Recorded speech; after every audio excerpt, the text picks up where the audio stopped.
Oke, assalamualaikum warahmatullahi wabarakatuh. Saya Maulana Ibrahim dari kelas 12 IPA 8. Di sini saya akan menjelaskan materi mengenai sistem peredaran darah pada manusia. Darah mempunyai dua fungsi, yaitu fungsi pertama untuk mengangkut sari-sari makanan dari hasil pencernaan ke seluruh tubuh. Fungsi yang kedua yaitu untuk mengedarkan oksigen dan karbon dioksida hasil pernapasan. Peredaran darah terjadi melalui organ peredaran darah yaitu jantung, dan yang kedua pembuluh darah. Oke, yang pertama kita akan membahas mengenai jantung. Jantung berfungsi untuk memompa darah ke seluruh tubuh. Jantung ini terbagi menjadi 4 bagian, yaitu serambi kanan dan serambi kiri, bilik kanan kemudian bilik kiri. Jantung terletak di dalam rongga dada bagian kiri manusia. Besar jantung orang dewasa seukuran dengan segenggam kepalan tangan yang beratnya sekitar 300 gram.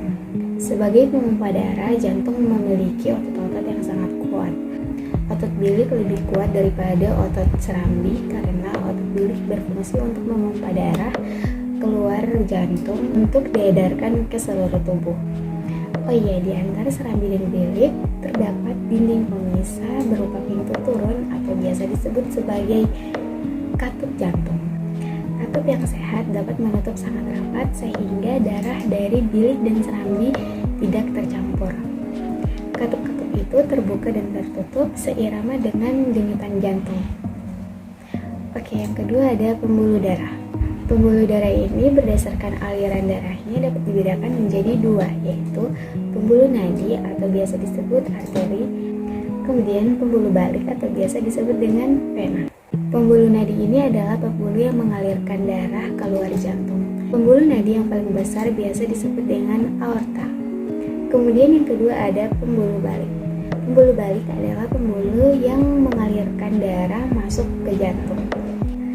Pembuluh balik yang paling besar itu ada dua, yaitu yang pertama pembuluh balik bagian atas dan yang kedua pembuluh balik bagian bawah. Darah yang selalu beredar di dalam pembuluh darah disebut peredaran darah tertutup. Peredaran darah pada manusia terbagi menjadi dua, yaitu peredaran darah kecil dan peredaran darah besar. Nah, peredaran darah kecil ini terjadi dari jantung kemudian ke paru-paru dan kembali lagi ke jantung.